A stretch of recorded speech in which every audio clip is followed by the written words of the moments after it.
Welcome back.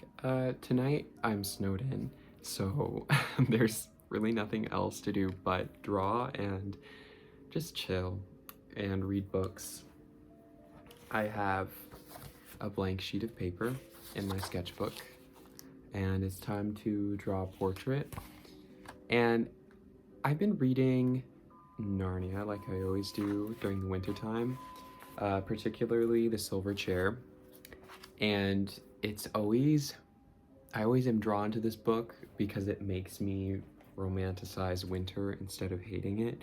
Usually, I used to love winter when I was younger, but now that I'm a little older, I always want to get out of the house and get out of the studio and just like do stuff instead of being stuck in a room. Um, but it's so cold outside, I like have no choice right now. So, you know, reading can be a cure for that though, because I just start daydreaming about other worlds. And there's something to that. I really, really would like to be an author someday. And I have had throughout my life so many ideas for books and illustrated novels. And I think I'm a huge perfectionist. So it'd be kind of tough.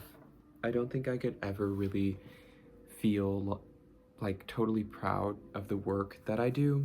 If I were to be an author, I think I'd always find it to some degree like embarrassing or like I didn't do it well enough. So, I don't know. There's something to it though. I'd really like to experience storytelling and I have so many ideas. It's just executing them. That's the problem.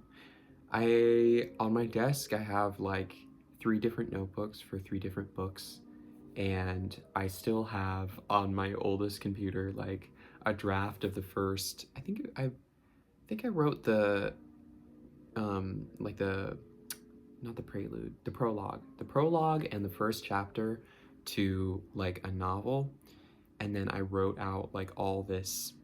It had a really interesting like catalog of different like lore ideas, and so I had all these different ideas written down and then I printed them off. But that was like, I want to say that was maybe 5 years ago, 5 or 6 years ago. So it's been a long time since I picked up that project.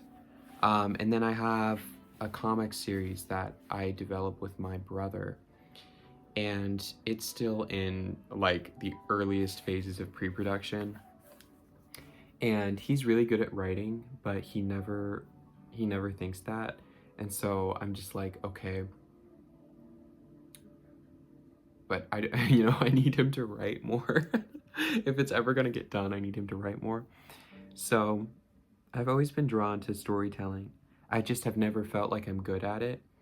Like, I don't know if you guys feel the same way, but sometimes when you're good at one or two things, you feel like you don't have the capacity to be good at a third or fourth thing. Like, I feel like I have a talent for architecture, painting, and piano. And like those are my three like big skills. And so I almost feel too bashful to like claim like authorship as like another skill, or like writing, creative writing as another skill, because it's just not one I've developed as much, but I still want to. So maybe that's something that I can start to like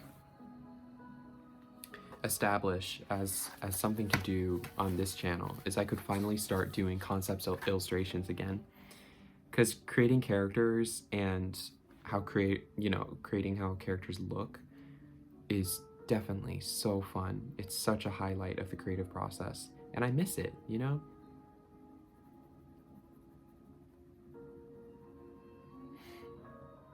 I wonder how many people are. Let me start that over. I wonder how many people prefer like science fiction to fantasy. And is there really even a difference? Yeah, there definitely is on the surface, but both are kind of just like kind of fantasy in a way. I think I've been drawn to science fiction for most of my life, but I've always kind of found it just a little cringe. And so like I feel like fantasy can be a little more timeless. You know, there are like some fantasy novels that are like they read as classics, right? And even like Greek classics are technically, I guess they're mythological, but they're kind of fantasy too. I don't know. It's interesting. I'm gonna sketch a little and then come back.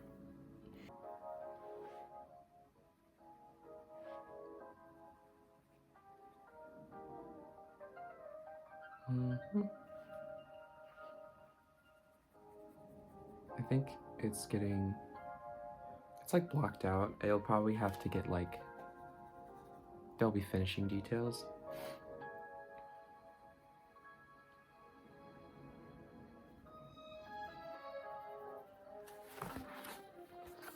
It's coming along. You can see it's starting to take shape. Up close though, it kind of falls apart. It needs to have some polish, you know, and it needs to get polished. Also, with my obsession with romanticism, I'm also now really enjoying the idea of writing something that like takes place in some timeline between maybe the 1890s, maybe even present day, like something contemporary, with like hints of supernatural aspects, right? It would be fun to do like kind of like how Frankenstein is written, where there's there are aspects of the supernatural and the kind of the estranged, but it's still in a contemporary, or at least was in a contemporary setting.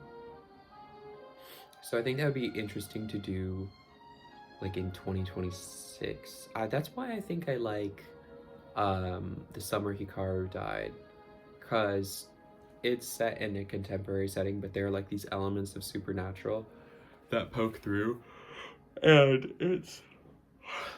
it's interesting that way because they don't have to make like it's just a small town in Japan. You know, there's nothing really crazy about it. But then again, half the fun of pre-production, like before you begin writing a novel, is all the like lore and storytelling that you can do, and all the like little secret secret locations and places you develop and stuff like that. So it can be like it can be a lot of fun to do world building and, you know, design all these different cities and people and places, and so that's part of it. And if I were to do a contemporary story, then I probably wouldn't get to design as much stuff, which is a blessing and a curse. I don't know. There was a story I was developing for the holidays, and I do write a little bit of it every year, and that has been a consistent thing that I've worked on. And I think this next step will just be illustrating the paintings that I want to do for it. But I'd be curious to hear about anyone who's watching this. If you've ever developed a story, you know, feel free to send it my way, because I love seeing people's, they call them like OCs, like official characters. Is that, I think that's what it stands for. But like all these artists and their characters and their like people that they've developed, these characters that they've developed through like years and years, and they become part of you, you know, and the stories become like a really real part of how you live. And I think that's just amazing. It's what I aspire to do. So I hope you enjoyed this video. I hope you're staying safe and warm during this winter storm vibe. And yeah, I'll see you for the next one.